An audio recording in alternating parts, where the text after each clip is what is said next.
వర్షాలు వస్తూ ఉంటే అమరావతి పరిధిలో మొత్తం నీళ్ళతో నిండిపోతుంది అనే మాట వింటూ ఉంటే తెలుగుదేశం పార్టీ వాళ్ళ పత్రికలు టీవీ ఛానళ్ళ క్యాంపులో ఎందుకు అసలు జనవరి మాసానికి మించి చలి వణుకుపుడుతూ ఉంది.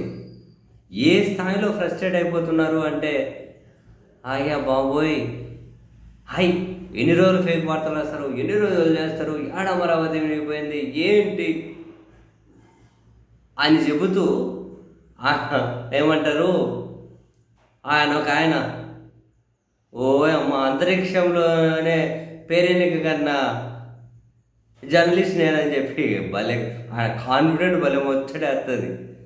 ఓ ఆయన అంతరిక్ష జర్నలిస్ట్, ఆయన తెలుగుదేశం పార్టీ ఛానల్లో పనిచేస్తుంటాడు. ఆయన ఒక వీడియో సర్క్యులేట్ అవుతూ ఉంటే ఆయన మాటలు నిజమా అబద్ధమా అని చెప్పి నిజంగా ఛానల్లోకి వెళ్ళి ఆ వీడియో వెతికానబ్బా స్వామి, నిజమే అది. ఏమంట హై ఏం ప్రచారాలు, అమరావతి మునిగిపోయిందని, ఇంకో దగ్గర తొక్కిసలాట అని రకరకాల ప్రచారాలు చేస్తే జనాలు ఏమైనా తొక్కిసలాట్లో చనిపోతే, జనాలు గుండెపోటు వచ్చి చనిపోతే, అమరావతి మునిగిపోయిందని తెలిస్తే జనాలకు గుండెపోటు వస్తుంది. ఏ జనం ఆ జనం, ఎవరు వాళ్ళు, ఎవరు ఆ జనం. ఒక పక్క తెలుగుదేశం పార్టీ ఏమో అంత ఫేక్ ప్రచారాలు, వీళ్ళ మీద సీరియస్ చర్యలు తీసుకోవాలి. అమరావతిలో నీళ్లు నిలిచినాయంటే సీరియస్ చర్యలట, దేశద్రోహం కేసులు పెట్టండి. అమరావతి గురించి మాట్లాడితే తట్టుకోలేకున్నారు. మళ్ళీ వీళ్ళ పత్రికలు అని రాస్తారు అమరావతిలో 3 రిజర్వాయర్లు కడుతున్నారు. అమరావతిలో నీళ్లు లేకపోతే, అమరావతికి ఈ వరద ఇబ్బంది లేకపోతే, కొండవీటి బాగా ఉంది కదా, ఇప్పుడు మళ్ళీ 3 ఎందుకు ఎత్తిపోతారు, సరే రిజర్వాయర్లు కడుతూ ఉన్నారు. 3 లిఫ్ట్లు ఎందుకు పెడుతున్నారు 3 చోట్ల?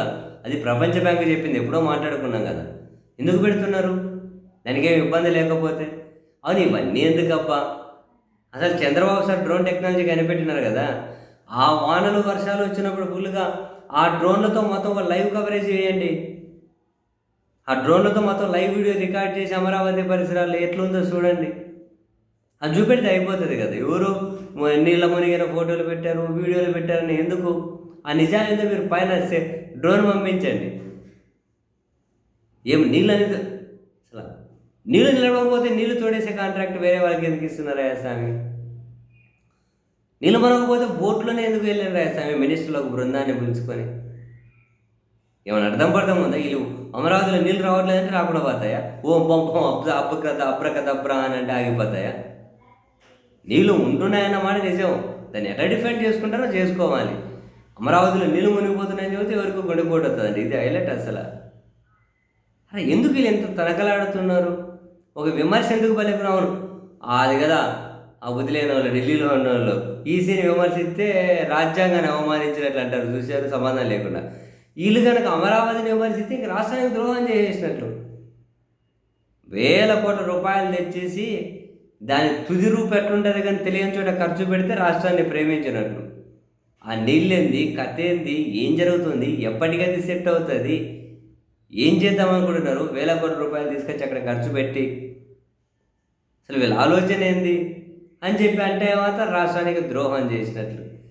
ఏందో అబ్బా, అదే ఏందో ఏది బుద్ధిపడితే అది మాట్లాడతారు. ఒక వీడియో డ్రోన్తో ఒక వీడియో తీయండి అబ్బా, వర్షాలు వచ్చినప్పుడు అమరావతి చుట్టుపక్కల, అమరావతి ఆ పరిధిలో జనాలు తెలిసిపోతే మీరు చూపించండి ఏది నిజమేది అబద్ధము.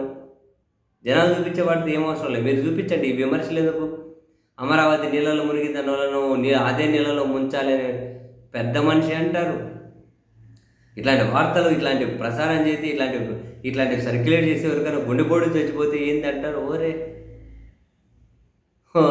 అసలు ఇవన్నీ చూస్తేనే అర్థమవుతుంది వీళ్ళ ఆర్థిక ప్రయోజనాలు దానితో ఎంత ముడిపడి ఉన్నాయో. వీళ్ళు అంటే ఒక గ్రూప్ ఆఫ్ పీపుల్, ఆ గ్రూప్ ఎవరినైనా పరిగణలోకి తీసుకోండి మీరు. అంటే కొందరి ఆర్థిక ప్రయోజనాలు ఎంతవరకు అక్కడ ఏమిడి ఉన్నాయో ఇవన్నీ చూస్తే అర్థమవుతుంది మనకు.